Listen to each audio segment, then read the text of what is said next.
अस्सलाम वालेकुम नाज़रीन, आज के इस वीडियो में हम आपको हजरत सैयद सालार मसूद गाजी रहमतुल्लाहि ताला अलैह और अपनी ताकत के नशे में चूर राजा सुहेल देव के बारे में बात करेंगे। लोग आज इस बात को साबित करने में लगे हैं कि सैयद सालार मसूद गाजी रहमतुल्लाहि ताला अलैह एक क्रूर आक्रमणकारी थे और सुहेल देव एक न्यायप्रिय राजा था और सुहेल देव के इतिहास को दबाया गया है। दोस्तों, मुझे नहीं लगता कि ये कर पाना मुनासिब है, क्योंकि सनातन धर्म से जुड़े तमाम ग्रंथ और किताबें हजारों सालों से मौजूद थीं और उन्हें कोई छिपा न सका और कोई दबा न सका, क्योंकि हिंदुस्तान की जमीन पर कई अरसे तक मुस्लिम बादशाहों का राज रहा, लेकिन फिर भी सभी के पास आज वो किताबें मौजूद हैं। अगर कोई गलत होता है तो हमारे पूर्वज इस बारे में हमें बताते हैं कि वो इंसान गलत है, उसके करीब मत जाना। हमारे पैदा होने पर हम अपने धर्म को पढ़ते बाद में है, लेकिन हमारे पूर्वज हमें पढ़ने से पहले ज़बानी इस बात को बताते हैं कि हमारा धर्म क्या है और हमें किसे मानना है। तो आप कैसे कह सकते हैं कि किसी के इतिहास को छिपाया गया है?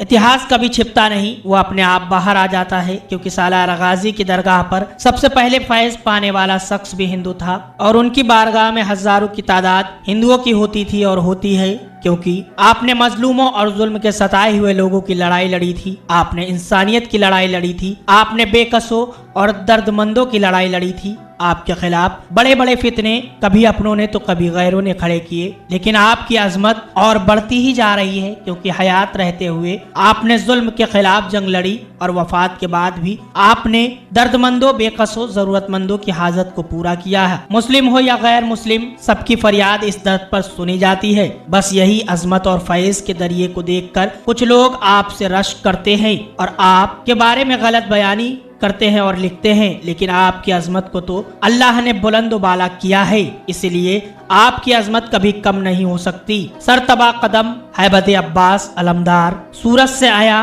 दबदबाए हैदर कर्रार, हजरत सैयद सालार मसूद गाजी रहमतुल्लाहि ताला अलैह अल्लाह के बताए रास्ते पर चलकर इंसानी खिदमत के लिए निकल पड़े। कहते हैं कि एक बार सालार मसूद गाजी अपने मामू सुल्तान महमूद गजनवी की ख्वाहिश पर मुल्क गजनी वापस गए, मगर वहां उनका सियासी माहौल को देखकर आपका मन नहीं लगा, आपकी रूहानी तबीयत वहां न लगी और आप फिर हिंदुस्तान की जमीन पर वापस चले आए। वालिदा का इंतकाल हो जाने की वजह से आप गमगीन रहने लगे, तो वालिद की इजाजत से दिल बहलाने के लिए सतरिक से सटे जंगल में सैर व शिकार में वक्त गुजारने की कोशिश करने लगे, चूँकि उस वक्त बहराइच में काफी घने और बड़े जंगल हुआ करते थे। तारीखी दस्तावेजों के मुताबिक उस वक्त बहराइच राजा सहरदेव, जिसे कहीं कहीं सुहेल देव भी लिखा गया है, के मातहत था। कहते हैं राजा सहरदेव को इंसानी कुर्बानी के जरिए दैवीय शक्ति प्राप्त थी। किस्सा है कि जब आप बहराइच के जंगलों में शिकार खेल रहे थे, तभी आपकी आमद की खबर सुनकर काफी तादाद में मजलूम बौद्ध मजहब और छोटी जाति के लोग आपसे मिलकर रोए, गिड़गिड़ाए और अपने ऊपर होने वाले जुल्म की दास्तान बयान करते हुए आपसे मदद की गुहार लगाई, क्योंकि इन लोगों को पता था कि ये महमूद गजनी के भांजे हैं, जिन्होंने बहुत सी जंगों में फतह हासिल की है। आप ही उन लोगों की आखिरी उम्मीद का बाइस थे। इन लोगों ने आपसे अर्ज किया कि राजा सहरदेव अपनी ताकत बढ़ाने के लिए हर रोज हमारे मासूम नौजवान बच्चों की अपने देवताओं को खुश करने के लिए बलि चढ़ाता है। इस पर आपने राजा के पास इल्तिजा भेजी। अल्लाह ताला का फरमान है कि राजा अपनी आवाम की भलाई करता है और उसके सरपरस्त के मानिंद हैसियत रखता है। राजा, प्रजा, अमीर, गरीब और मजलूम सभी ऊपर वाले की औलाद है, इसीलिए अपनी प्रजा के साथ ताकत के बिना पर राज करना सख्त गुनाह है। आप इनके साथ जुल्म करना बंद कर दें। आपकी इस नसीहत का राजा सहरदेव और उसके साथी राजाओं पर कोई असर नहीं हुआ।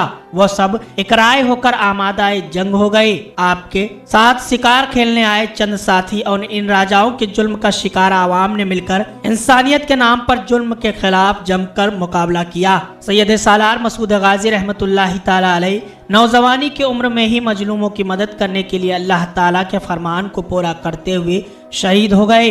इस फैसला कुन जंग में राजा सहरदेव और उसके साथी राजा भी मारे गए। जुल्म और जालिमों का खात्मा हुआ।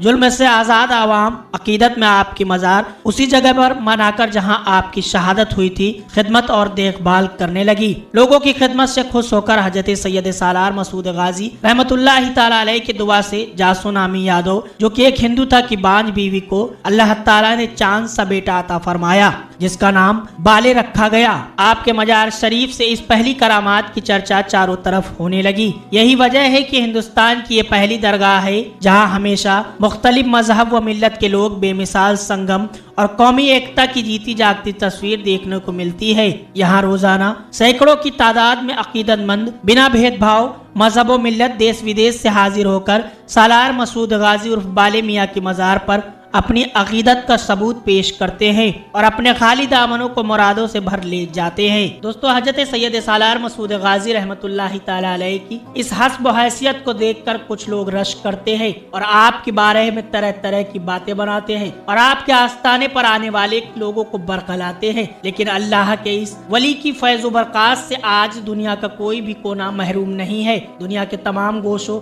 और हिंदुस्तान के तमाम कोनों से लोग आपके आस्थाने पर आते हैं और आपके आस्थाने से फैज हासिल करते हैं। आपके आस्थाने पर आज भी तमाम कौम मिल्लत के लोग आकर के फैज हासिल करते हैं। आपके आस्थाने पर एक बहुत बड़ा मेला लगता है जिसमें हिंदुस्तान के तमाम गोशों से आकर लोग आपके उस मेले में शिरकत करते हैं और अपनी जरूरियात के तमाम सामान उस मेले में हासिल करते हैं।